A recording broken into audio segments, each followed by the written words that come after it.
Hi, ഓടത്തെ കിച്ചണിലേക്ക് സ്വാഗതം. Soya balls കൊണ്ട് നല്ല സ്വാദിലുള്ള കൂട്ടാനാണ് ഉണ്ടാക്കണേ. സ്പൈസി ആയിട്ടുള്ള കറി ഇഷ്ടമുള്ളവർക്ക് നല്ല ഇഷ്ടമാവുന്ന ടൈപ്പ് ഡിഷാണ്. ഈ വലുപ്പത്തിലുള്ള ബേബി സോയ ചങ്ക്സ് ആണ് എടുത്തിരിക്കുന്നത്.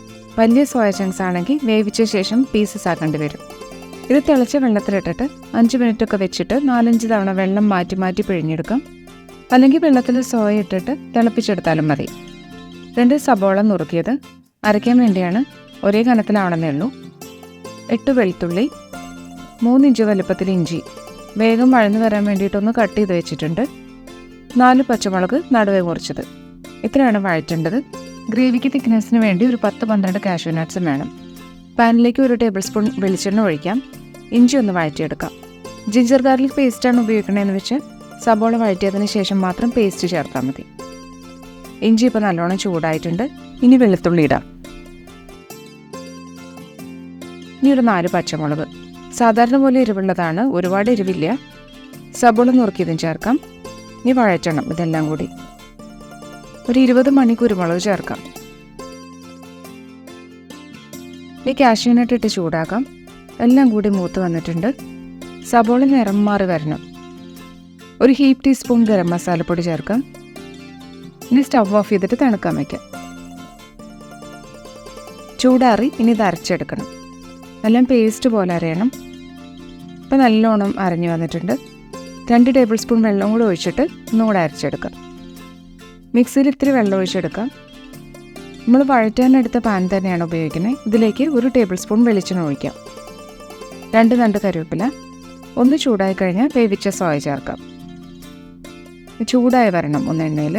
നല്ലോണം വേവിച്ച് പിഴിഞ്ഞെടുത്തതാണ്. എന്നാലും സോയയുടെ ഉള്ളിൽ കുറച്ച് വെള്ളം ഉണ്ടാവും. ഈ സോയയിലേക്ക് ആവശ്യമുള്ള ഉപ്പ് ഇപ്പോൾ ചേർക്കാം. ഇനി ഒരു 2-3 മിനിറ്റ് ഇളക്കണം. ഉള്ളിലത്തെ വെള്ളം ഇറങ്ങുന്നുണ്ട്, അതൊന്ന് ഡ്രൈ ആയി കിട്ടണം.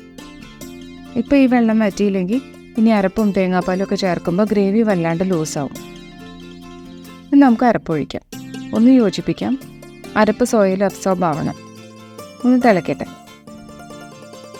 ഇഞ്ചി വെളുത്തുള്ളി സബോളയൊക്കെ വഴറ്റി അരച്ചതുകൊണ്ട് വെന്ത് കിട്ടിയിട്ടുണ്ട് നേരത്തെ തന്നെ. അതൊക്കെ ലോ ഫ്ലെയിമിൽ വയ്ക്കാം. ഇപ്പോൾ ആദ്യം സോയയിലേക്ക് വേണ്ട ഉപ്പ് മാത്രമേ ചേർത്തിട്ടുള്ളൂ. ഇനി മൊത്തം കറിയിലേക്ക് വേണ്ട ഉപ്പും കൂടി ചേർക്കാം.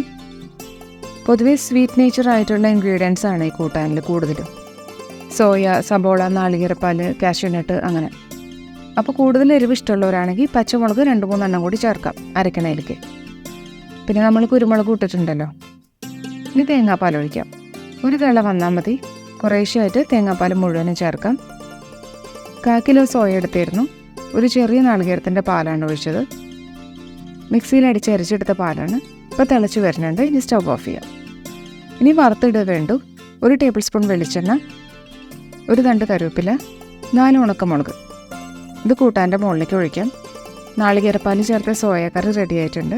ചോറിനും ചപ്പാത്തിക്കും ബ്രെഡിനും ഒക്കെ പറ്റിയ കോമ്പിനേഷനാണ്. ഇഷ്ടമായ ഓടത്തെ കിച്ചൺ ലൈക്ക് ചെയ്യുക. വേറൊരു വിഭവമായിട്ട് കാണാം. Thank you.